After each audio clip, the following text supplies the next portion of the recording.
Alô, meu querido, fala minha querida, estamos em mais um encontro aqui e dessa vez eu quero trocar uma ideia com você a respeito de preparatórios. Olha só, vamos fazer um comparativo entre estudar por um preparatório online e estudar por um preparatório presencial. Quais seriam as vantagens e as desvantagens e o que efetivamente você consegue levar para sua vida a respeito desses dois? Pedro, como você sabe disso? Cara, porque eu, obviamente, já estudei pelos dois. Não tem como uma pessoa vir falar com você a respeito disso e o cara não tem pelo menos um comparativo. O cara não tem pelo menos uma experiência a respeito do tema, ok? Então nós vamos partir do seguinte pressuposto. Existem pessoas, se nós fôssemos idealizar o estudo de maneira igualitária entre as pessoas, ou seja, se nós fôssemos imaginar que pessoas aprendem da mesma forma, no mesmo ritmo, nós estaríamos sendo absolutamente incompetentes. Pedro, por quê? Porque você sabe hoje na prática, quem dá aula sabe disso, eu trabalho em sala de aula desde 2009, então quem efetivamente sabe disso, quem vive isso daí, sabe muito bem que pessoas aprendem em tempos diferentes e em ritmos também diferentes, a depender de vários tipos de institutos, ok? E qual seria então a minha tese inicial? Funciona assim. Se pessoas aprendem de maneira diferente, naturalmente elas deverão ser aprovadas, por exemplo, em um vestibular ou em concurso público também, cada um no seu ritmo de estudo. Óbvio, tem pessoas que conseguem adentrar, por exemplo, dentro do nível de vestibular, um vestibular de medicina altamente concorrido com apenas um ensino médio, sem fazer absolutamente nenhum curso preparatório para vestibulares. Em contrapartida, tem pessoas que também são aprovadas em medicina, mas precisam de 1, 2, 3 ou às vezes até 10 anos de curso preparatório. Percebeu? Então são pessoas que efetivamente não têm a mesma experiência de aprendizado. Só para você ter ideia, na minha graduação a gente aprendeu muita coisa relativa à fisiologia no que tange a parte de cognição. Quando nós temos partes específicas do nosso cérebro desenvolvido, entre eles o próprio corpo cinzento, quando nós temos uma região chamada hipocampo, que é uma das principais regiões responsáveis pelo armazenamento de informação, quando a gente tem essa noção básica de anatomia aplicada à fisiologia também, você sabe que as pessoas elas não têm a mesma condição fisiológica para alguns fatos. E aí, existem pessoas que se adaptam muito bem a determinadas condições e pessoas que não. Quando a gente fala de preparatório online, isso é perfeitamente aplicável. Quer ver?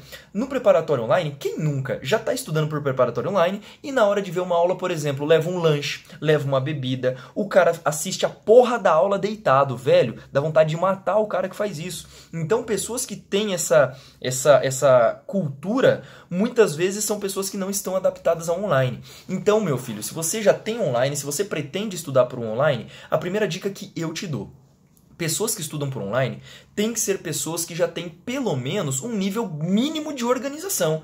A pessoa tem que ter o seu canto de estudo, a pessoa precisa ter o seu material aplicado, e quando eu digo online, eu não estou falando só de videoaula não, eu estou falando de PDF. Quer ver? Se você perceber, existem professores, dependendo do tipo de material que você capta, existe cursos preparatórios que de fato oferecem um material que você percebe, você olha e percebe o cuidado do professor ao explicar um conceito, ao explicar determinada área do saber. Isso, particularmente, nós fazemos muito bem no SmartPol. Quem vê os nossos materiais em PDF, vê o cuidado que nós, professores, temos com os alunos. Principalmente os meus professores, quando passa tudo por mim. Nada vai para a plataforma do SmartPol, para você ter ideia, sem passar por mim. Eu, obrigatoriamente, vejo, leio tudo, esquematizo algo se precisar, peço para o professor citar a referência que ele usou para aquele livro, porque ele não pode tirar informação do nada. Então, basicamente, a função de um professor, quando a gente trabalha tanto no online quanto no presencial, é descomplicar a vida do aluno. E muitas vezes existe muita gente aí pela internet sendo um verdadeiro estelionatário com a galera. Quer ver? Deixa eu te trazer um exemplo. Isso aqui eu aprendi com um professor meu quando eu estava fazendo curso de vestibular. Inclusive, eu até citar o nome dele, que é o Nailor. Ele citou uma vez um exemplo muito interessante, dizendo qual é a função dos professores. Então, eu vou trazer para você um exemplo aqui do qual seria. Eu vou desenhar para você aqui, ver se você consegue discernir. Eu vou desenhar aqui para você especificamente um carro. Olha só. Se você for analisar, isso daqui, em tese, é um carro. Vê se você consegue ver muito bem aí, ó. Desenhe um carro. Você está conseguindo ver perfeitamente esse carro. Se eu pegar esse carro e simplesmente fazê-lo desaparecer nesse papel, eu coloquei dobras no papel. Você está vendo esse papel? Você não está vendo o carro dentro desse papel. Ou seja, eu coloquei dobras. Se você pega a origem da palavra dobra, você chega até a palavra plica. Não existe a mulherada que conhece aí aquelas saias que são dobradinhas, plicadas, né? Nesse caso, imagine, eu coloquei dobras, eu compliquei o seu conhecimento. A partir do momento que eu tiro as dobras e você consegue ver efetivamente o que existe aqui, eu descomplico descompliquei. Então a função de um professor é tirar dobras de algo que está dobrado. Basicamente seria essa a função básica de um professor. E graças a Deus eu tive alguns professores que me orientaram muito bem nesse sentido.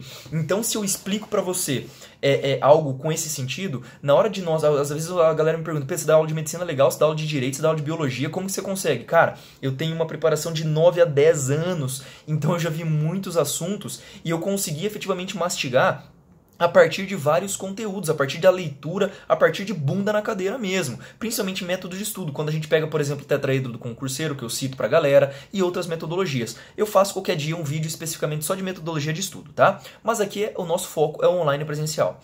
Então o professor que monta pra você um PDF adequado, que você consegue se adaptar, porra, se você for um mínimo resiliente, se você tiver um certo direcionamento e autodisciplina, você consegue sim estudar sozinho em casa por um online ou até mesmo por meio de PDF ou alguns livros. Só que isso, infelizmente, é pouca quantidade da população. Cerca de 5% consegue fazer isso muito bem. Tem aquelas pessoas que precisam de videoaulas, por exemplo.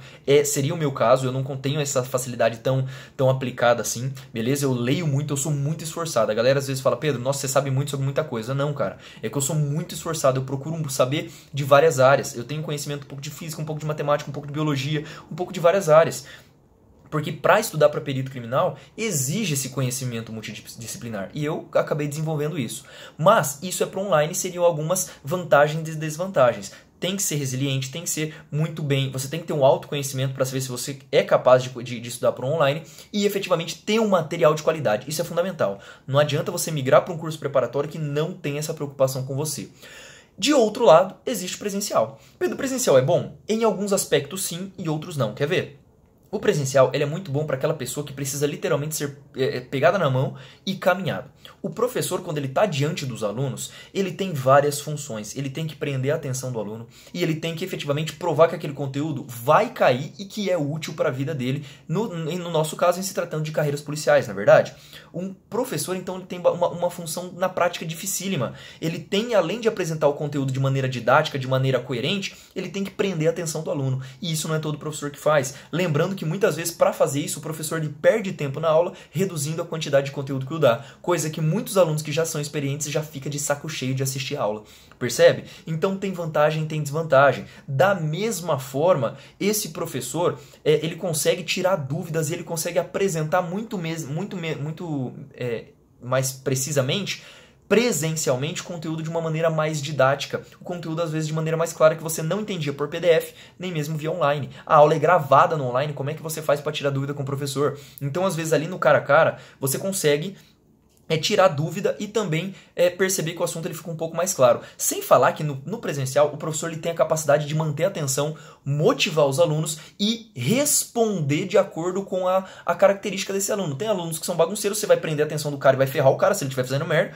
Ou tem aluno, e aquele aluno que é mais quietinho, você vai tentar puxar a atenção. Nada pior do que nós darmos uma aula e perceber um absoluto silêncio. Das duas, uma. Ou eles sabem tudo e estão achando a aula muito chata, ou eles não sabem absolutamente nada e nem desenvolvem vontade de aprender. É muito ruim a gente trabalhar com turmas em silêncio, por isso que eu gosto muito de interagir com os meus alunos em aula. Então tem essas vantagens e tem essas desvantagens, ok? É bom, um presencial é bom, Pedro? Claro que ele é. E um online também. Tudo depende de você. Lembra que nós partimos da premissa que existem pessoas diferentes? Então, se eu cito para você que existe na prática essa diferença, porra, você tem que saber, você tem que ter um autoconhecimento a respeito do que é melhor para você efetivamente. Então, você quer dizer, Pedro, que dá para estudar sem preparatório? Porra, claro que dá. Desde que você tenha uma competência, desde que você consiga efetivamente dar conta do seu edital no prazo necessário para que você seja aprovado aí para concurso, ok? Espero ter te ajudado. Para saber mais dicas, se inscreve no canal, dá um like